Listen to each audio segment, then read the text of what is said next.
Ah, you guys all look fabulous. Ow! I have made a mistake. No! That poor dog. Are you sniffing me? Someone will name you. Oh, hey! Copper, copper, copper, copper. I can't wait for all of this to oxidize. Copper, copper, copper, copper. Oh, I love my nether hub. Oh! I need to name this thing. It's like a little balloon. How do I get off? Why are you not going in? This is my gas balloon. What are you stuck on? It's just so chuffed with itself. Hello. This is the best thing I've ever done.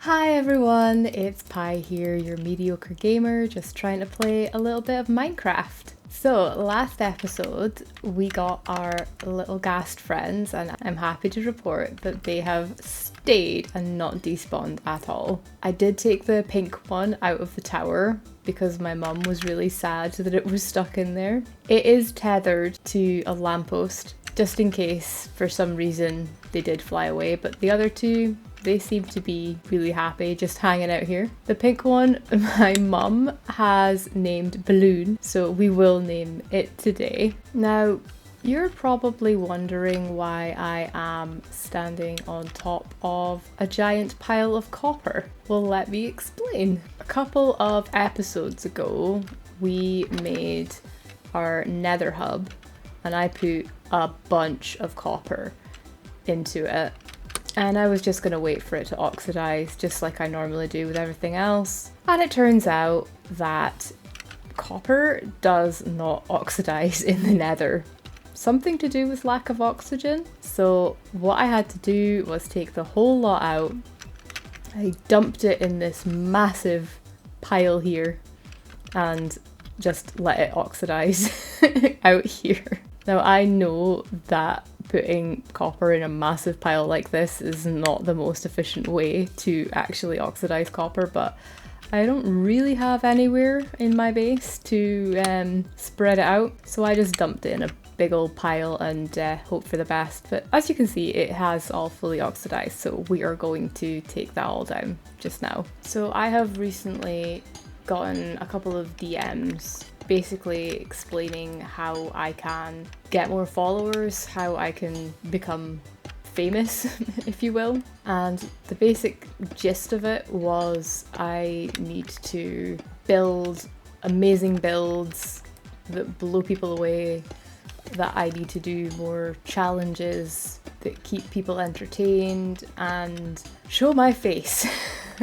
on camera. So what I wanted to talk about with that is that I'm not doing this for followers. I'm not doing this to become famous and become an amazing Minecraft YouTuber.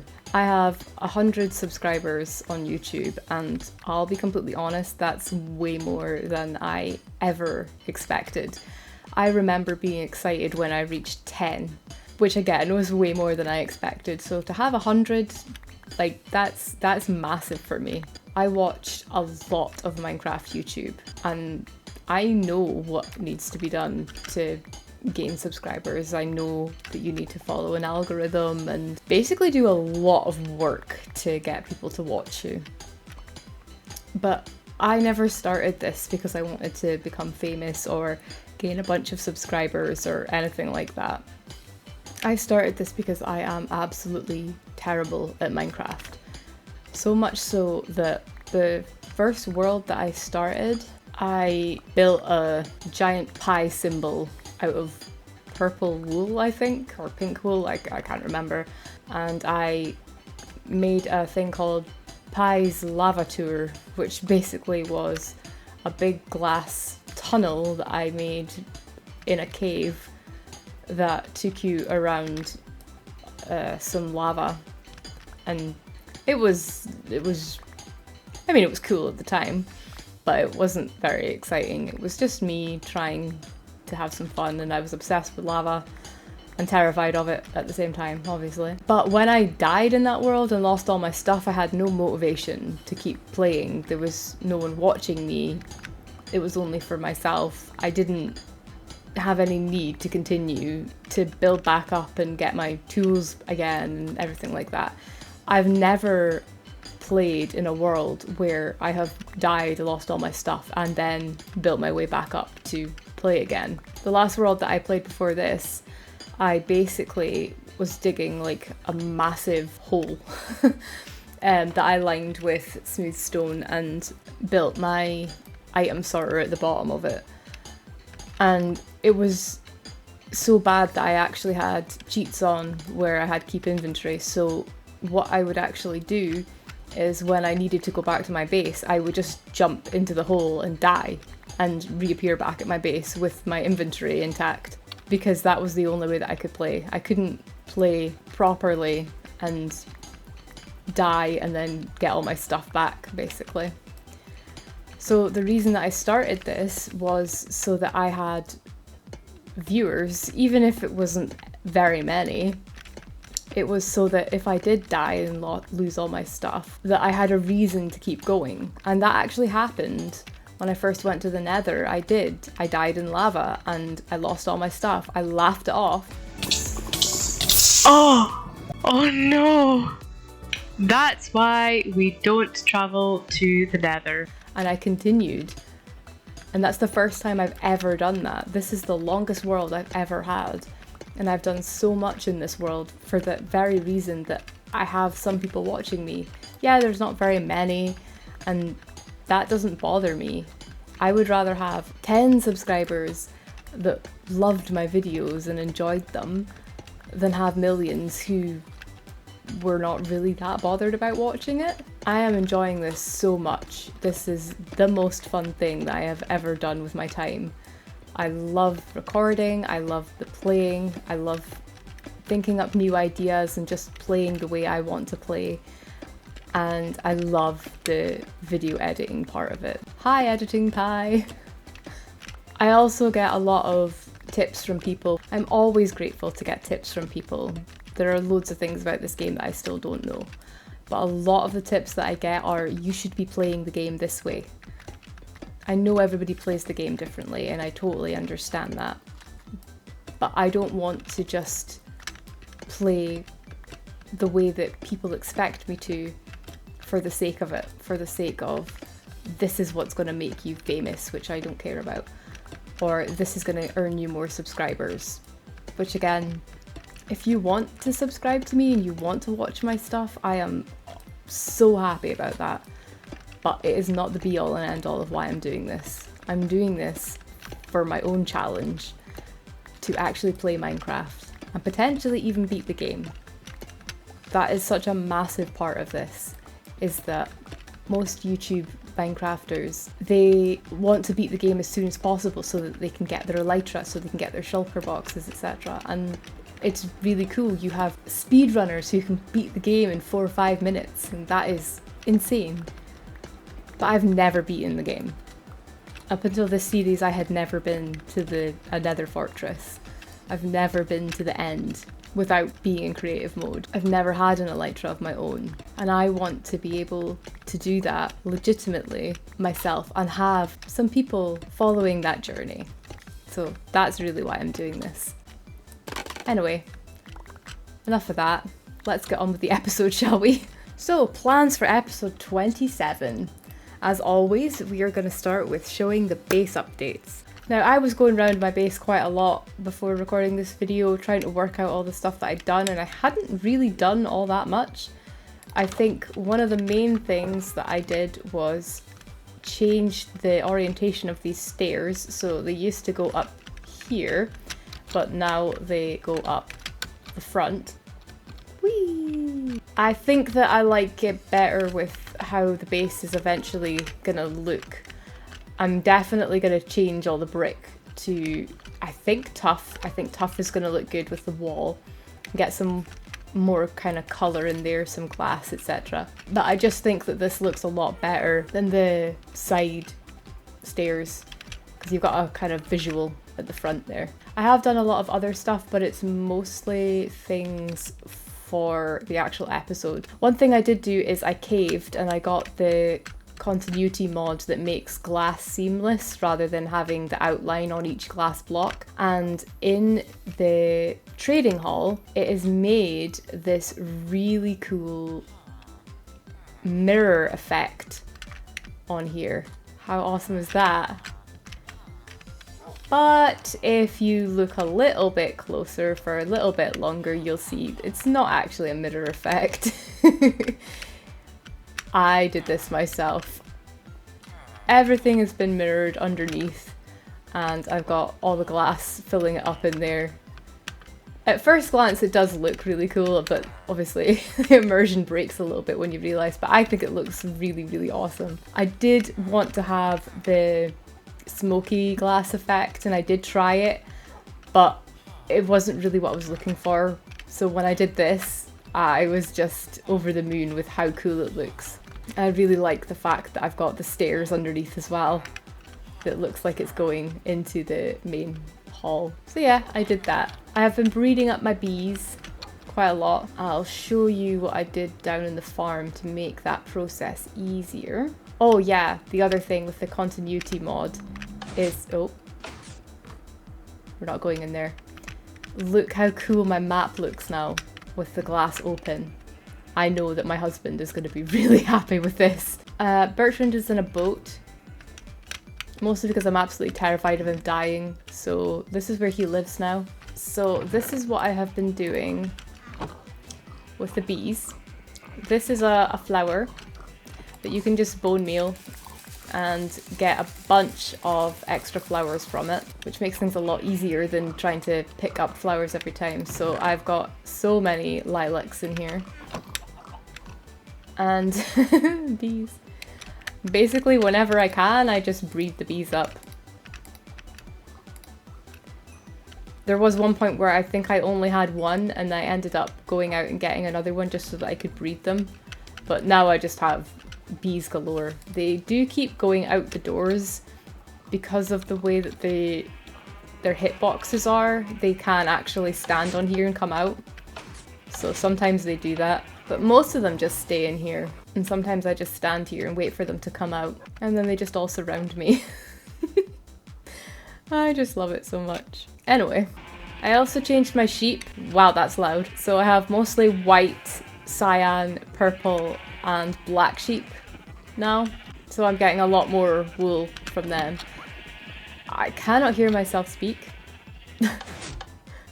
So the idea with the sheep was that I thought I would mostly have white sheep so that if I did need other colours of wool, I could just dye the white wool instead of having all the different colour sheep.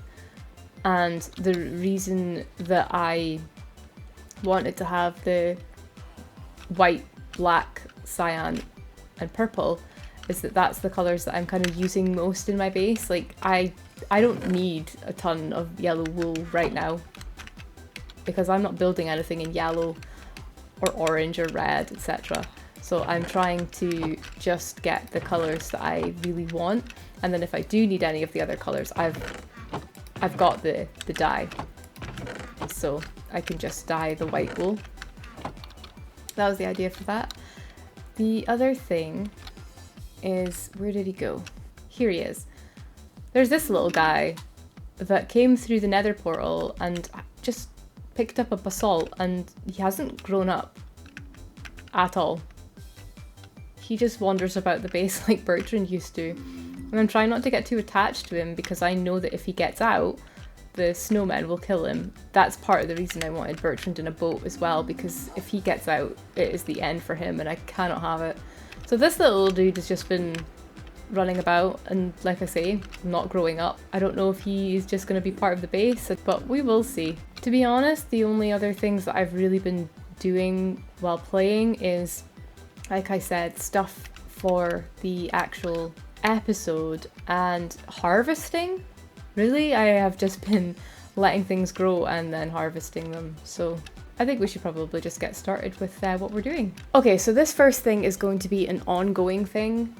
Not something that I'm going to be completing, it's just going to be an ongoing project.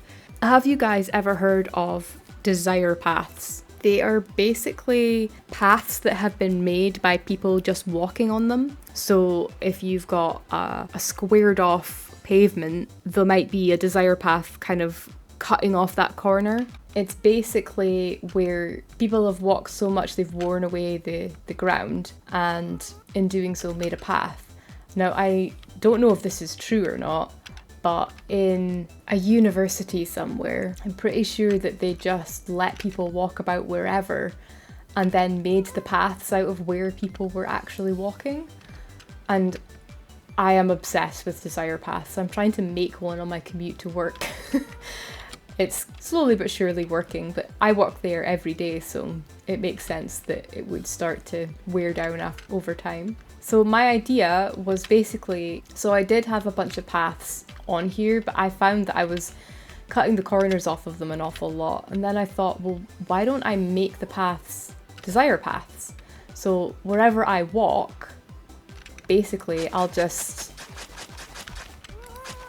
use my spade, not shovel, to mark out the paths, and then as I keep doing it over and over again, eventually I'll find exactly where I need my path to be. So this is mostly going to be for when I'm actually playing off camera rather than while I'm recording, because I'm not going to be doing a lot of work while I'm recording. It's going to be, you know, I'm going to be going to specific places or whatever, but when I'm playing off camera, I'm doing like a lot of harvesting and going back and forth to different areas the same every time. So that's my kind of idea for that. And then that way I can make paths kind of like this everywhere, and we'll see where they need to be, because they could end up being in places that I never expected. So that is an idea for that. I think I'm probably just going to mark that as complete just now, because as I said, it's an ongoing project that I just want to tell you about. It probably will mean that next episode I'll have a bunch of paths laid out for you, and then I can start doing the actual detailing of the paths. Okay, the next thing I want to do is I want to make a speedy floor. So I'm not sure if you are aware, but my boots have Soul Speed 3 on them, which means if I'm walking on soul sand, I'm really fast. So this is just me walking normally, no sprinting or anything, just on the normal ground. And then on the soul speed, this is just me, again, walking normally. So this is me sprinting on normal, and then sprinting on soul sand. So I really want to make a speedy floor. So the way I'm going to do that is I'm going to take out all the middle here. And then the idea is to put soul sand down here. And I just realized I forgot I have all my lighting here, so that might not actually work. But if I make these lights redstone lamps, that might actually look cooler. So let's take out all this and then we'll work out what we need to do with the lamps. Actually, before I do the lamps, I should probably explain what my plan actually is. So if we have the soul sand here, I don't actually want to have just soul sand, so I'm going to have slabs on top of them, because I think if you run on slabs it still counts. I need a little bit more than that though. Yeah, it does work. So even though I'm on slabs, I'm still super speedy. God, it's so fun. Okay, so you see how the pumpkins are like sticking out? So I'm thinking if I change them to redstone lamps, it might look a little bit better. So let's give that a go. I'm gonna need to take this out. The other thing I didn't think about was these bricks are also going to be exposed. And I do want to change everything to tough eventually, even the walls. So I guess I could put some, maybe these ones will work. Let's have a look. Yeah, I think that could work. Let's see what it looks like with a half slab.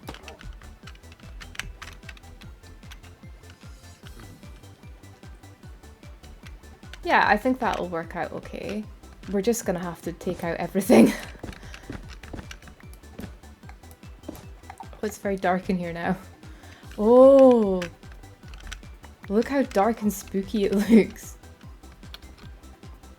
Especially with the fireflies showing. Why is that one up and that one's down?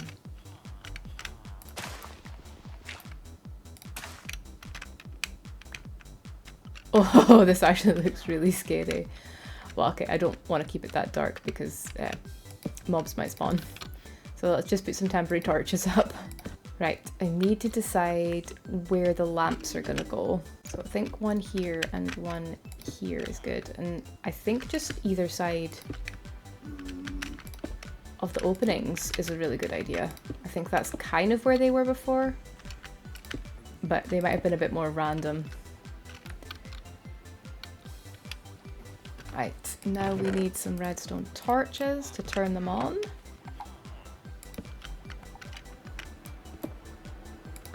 Yeah, I think that'll be fine. So let's put this in.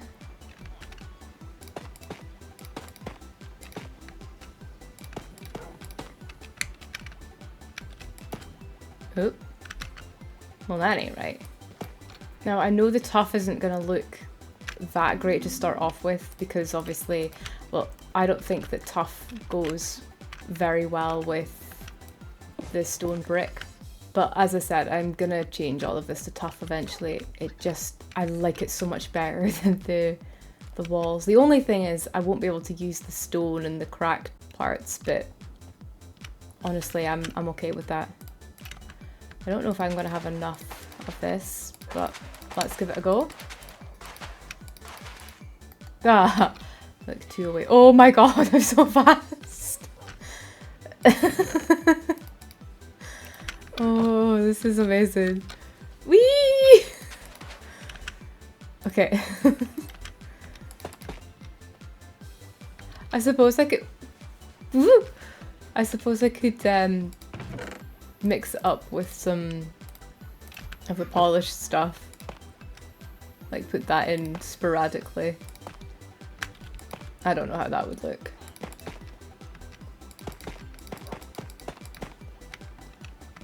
Okay, yeah, that actually looks pretty good.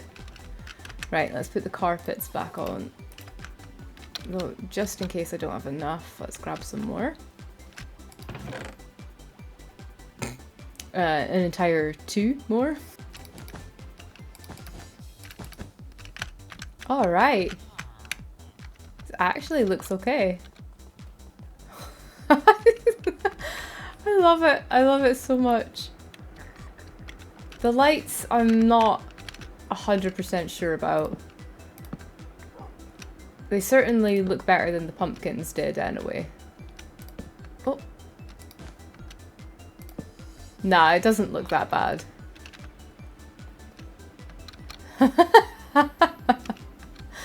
I love this.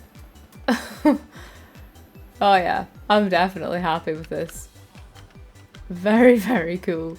I don't know if I actually explained it there or not because I was too overexcited, but the reason that I have to use slabs on here is because if you just put a full block on top of the soul sand, it won't actually pick up the speediness of it, I don't think.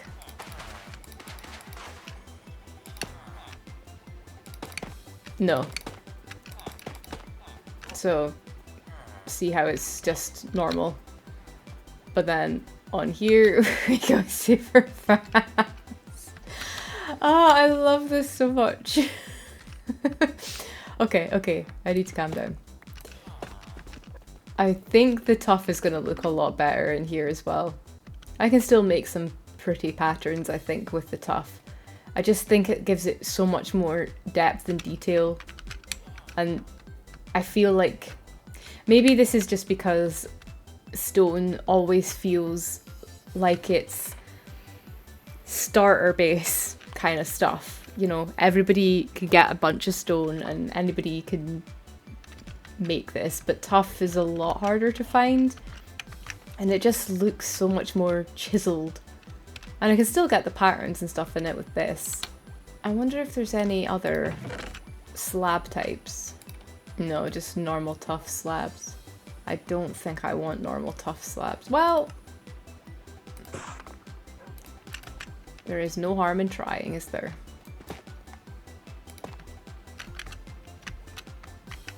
Oh, I don't know actually. It gives the same kind of texture as the stone, like the normal stone.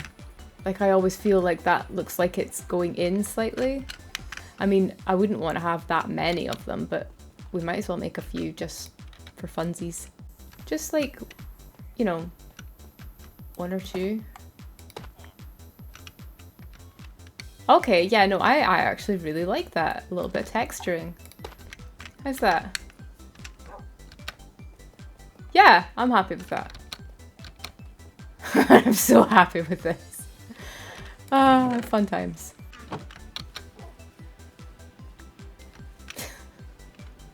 Look at the speed which I like, like makes me jump to the next bit. Woo! This is going to be really fun when I'm putting a bunch of stuff away all at the same time. I'm going to have so much fun with this. Whee! Ah, all I want to do now is just redo everything and make it tough. Like, I just think that it looks so much nicer than the stone. Look at it. Yeah, I think that's what I'm going to do off camera after I've finished this episode. Anyway, I think we can say that Speedy Floor has been completed. Okay, next thing I want to do, I mentioned it briefly at the start, I want to name my ghast balloon, but I also really want to name everything. So I've got all my dogs that have names but aren't name tagged, and I've got Mrs. Donkey, I've got Bubble, I've got Bags. I've got such a lot of things that I have never named, but the plan originally was to have everything that was named was going to be in my intro video, but I originally did that because I didn't have a lot of name tags and they were really hard to come by, but now I have this villager who sells me name tags. Yeah, they're relatively expensive, but I can get them whenever I want, so I made a bunch, which means I can name Puddle and Jet and Banana and Cabbage. Editing Pie here. Cabbage is the green dog that I made in the last episode, and I completely forgot to tell you about him. I will explain a little bit later on in the video how that came about. So I'm gonna do that, and only special people will be in the title screen. Maybe Balloon? Probably Balloon. Okay, let's go and make some name tags, shall we? I made sure that I got myself a lot of levels so that when I'm doing this, I won't run out. So let's start off with Jet, Puddle, Carrot, Banana, Cabbage. Did I tell them about Cabbage? Do you even know how his name Did I mention it already? They must be so confused. Can't remember. Should I say something? My anvil broke. I should say something. Did I say that the green dog was named Cabbage? It was in my last video. We made a green dog and it died. Here, actually. Well, my husband immediately called it Cabbage, and when it died, he was very upset, and then I said in the video, I'm glad I didn't name it so that I wasn't attached to it, and my husband said, but I was! I'm glad I didn't name it, or otherwise I would be like, but I did. Sobbing right now. I'm actually pretty upset. So when I made the new one, he actually said it was called Cabbage 2.0. Oh, we should have changed it. Can I do that? Can I call it Cabbage 2.0? I can. Okay. Right, then we've got Balloon. Ballon. No. And then there's Bubble, the horse. Bags. My donkey. No, my mule. And there's Mrs. Donkey, though I have no idea where she is. Oh, I'm gonna have to go and look for her. I probably want to name the other ghasts, but I don't know what to call them yet, so I might wait for someone else to name them. Alright, let's just go with that just now. Oh, there's a bee in my boat. Carrot, Banana, whee! Puddle, whee! Jet, Cabbage 2.0, Desire Path, Bubble, Bags, Balloon, Desire Path. Right, now I need to find Mrs. Donkey. She did live out here, but she might have just disappeared, I don't know. There's a cow. Yeah, let's leave Mrs. Donkey until I bump into her again. I'll keep this tag in my bundle, and then if I do find her again, I will name her. Oh! That was really close. Oh no no! I don't want him to escape. I don't think there's anything else that I really need to name. Alright, we have named pretty much everything. So the next thing that I really want to do is something to do with the trading that I do in my trading hall. So I've got everything that I trade with in these little barrels. So whenever I get a bunch of rotten flesh, for example, I chuck it in here and then I trade rotten flesh with this guy and get emerald. The main trade of this guy, my librarian, is paper, because obviously I've got a sugarcane farm, 2 sugarcane farms in fact, and I can make paper out of it. But I have my big sugarcane farm down in the underground farm, and what I really want to do with this is have a paper maker, an automatic paper maker. So what I want to do is when I take all of this down, I basically want to be able to dump it all into a chest and have a machine make the paper for me. So I'm not putting it into a crafting table and then manually making the paper. So what I really want to do is make an auto crafter that I can put this sugarcane in the top and it spits out paper in the bottom. Now there is such a thing as a auto crafter, which is this thing here. And basically what it does is when you put items in the top of it, it automatically crafts them for you. I'll need to make one to explain. I'll have to make a lot of the materials to actually build the machine, and I'll need a lot of space, which I think I'm gonna do behind here. So I'll just open this up and oh.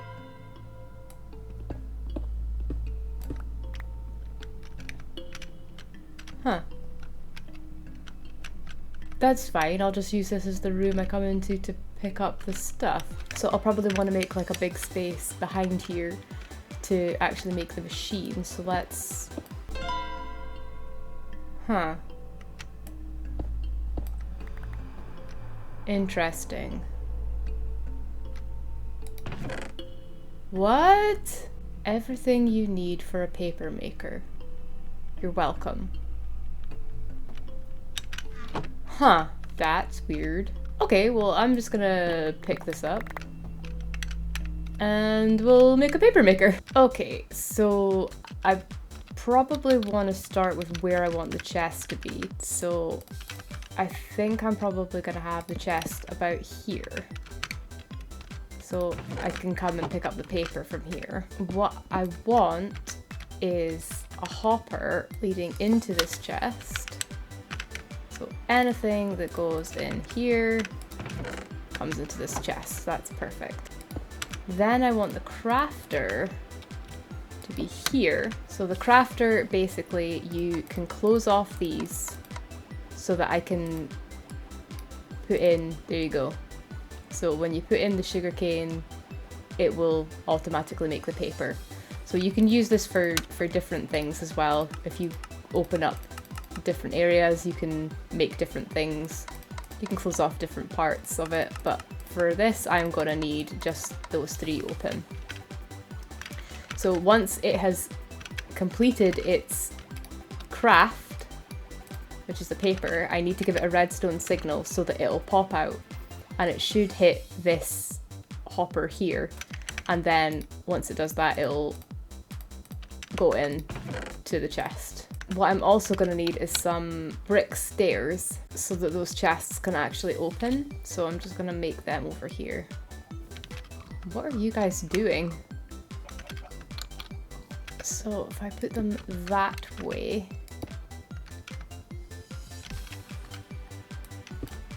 it means, yeah, I can still open this chest. That is wonderful. And it also means that when the crafter pops something out of it, it'll land in the hopper rather than all around. Now I need to make something for the input here. So I think I'm probably gonna do this and then have these chests above it. Though I will need to open up this bit so I can put stairs on top of that as well. There we go, that opens. So now I can't get out. What was that? I just realised I had my subtitles on and I tend not to like that. So that's fine. These can now go through the hoppers and there we go, into the crafter. Perfect. For the crafter, I need to use a comparator to give it a signal. So you can see there it's taking the signal. And then I need to use a redstone repeater to bring the signal back. I need to give it a long enough pulse so that it will take enough time to actually craft the item. So now when I put the sugarcane in, it should start popping out. Here we go. See how it's just popping out paper? I think it's going in here. It is. Cool. Okay, I'm happy with that. So let us tidy this up a little bit. I haven't explained this very well. It was just what I basically found online on how to make a crafter work. Am I going to be able to reach that chest? Just. I mean, it's not ridiculously pretty, but I can definitely use it. Can open that one, can open that one. So if I go and grab some sugarcane.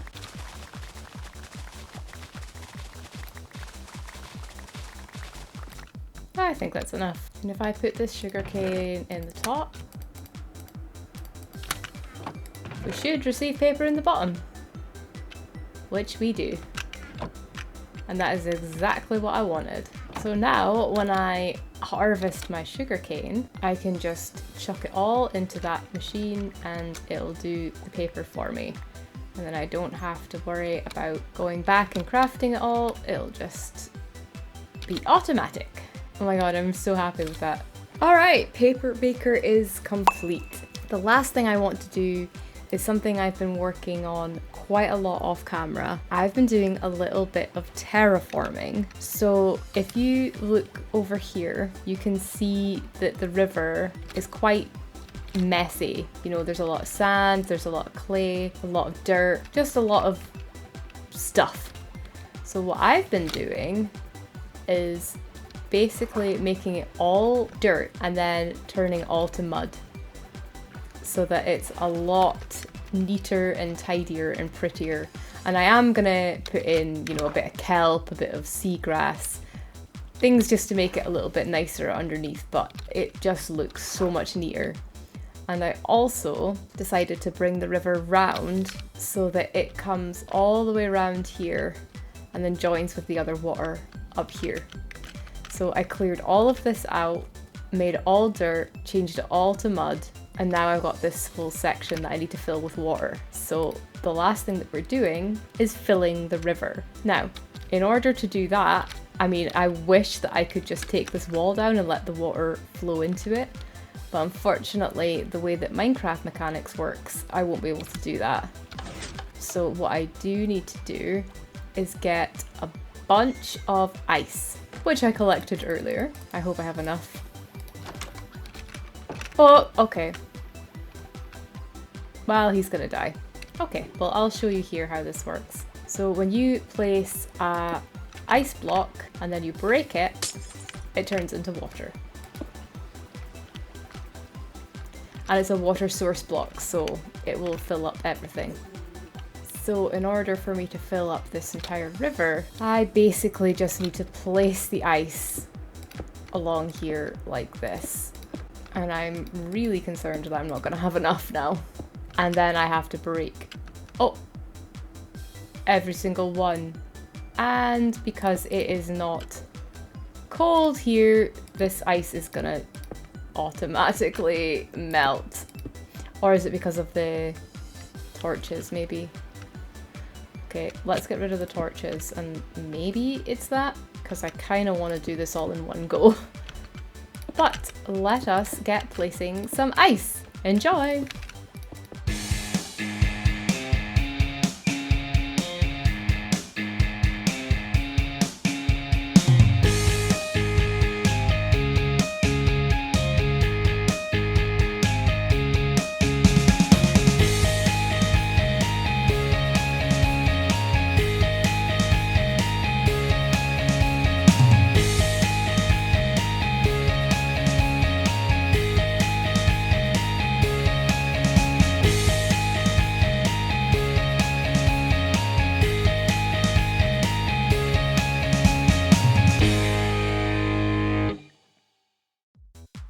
Right, that is it.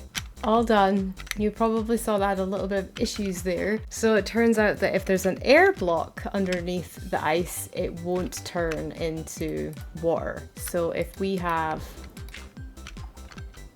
No, not right now, lads. Right, I will show you this experiment after.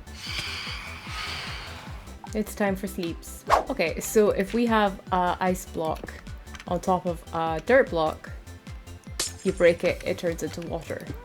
But if we have an ice block with nothing underneath it, it doesn't turn into water.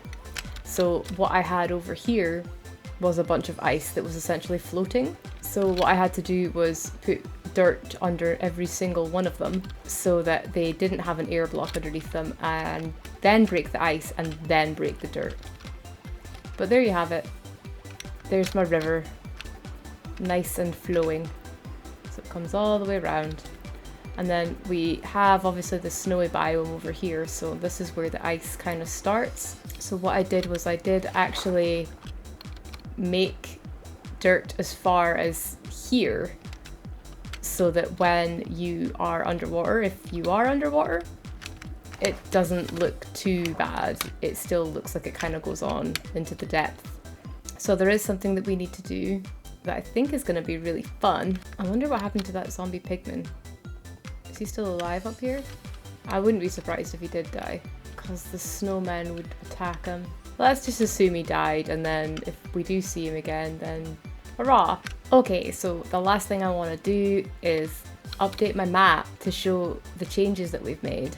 So at the moment, you can see that the river actually kind of stops just where the tower is. So if we can just update this. Now you can see it curves all the way around the actual base. And that looks so cool. I'm really happy with how that looks. Wow. Oh look, there's another bit there that I would probably want to join eventually as well. Cool. How am I getting out of here? Alright, I would say that filling the river has been successful. Well guys, I think that's been a pretty fun episode today. We got a lot done. I started off with the desire path idea, so next episode you'll probably find that we have a lot more paths in place, which means that I can actually put some paths in and I'll be able to start getting an idea of where the paths are going to be and what the terrain is going to look like around there. We made our speedy floor in the storage room, so I'm going to have a lot of fun putting all of my stuff away from now on. We also named a bunch of our pets and friends. We made this really cool room. Well, it was pre-prepared for us. And we made the paper maker, which has made such a lot of paper, and I'm really happy with that. It means that I can automate the sugarcane into paper for trading it with the villager and getting emeralds. And then last but not least, we sorted out the terrain of our river and we filled it up with water, and I've got to say I'm really happy with it. It looks amazing. So thank you so much for joining me on episode 27. I'll see you in the next one, and you guys have a lovely day. Bye!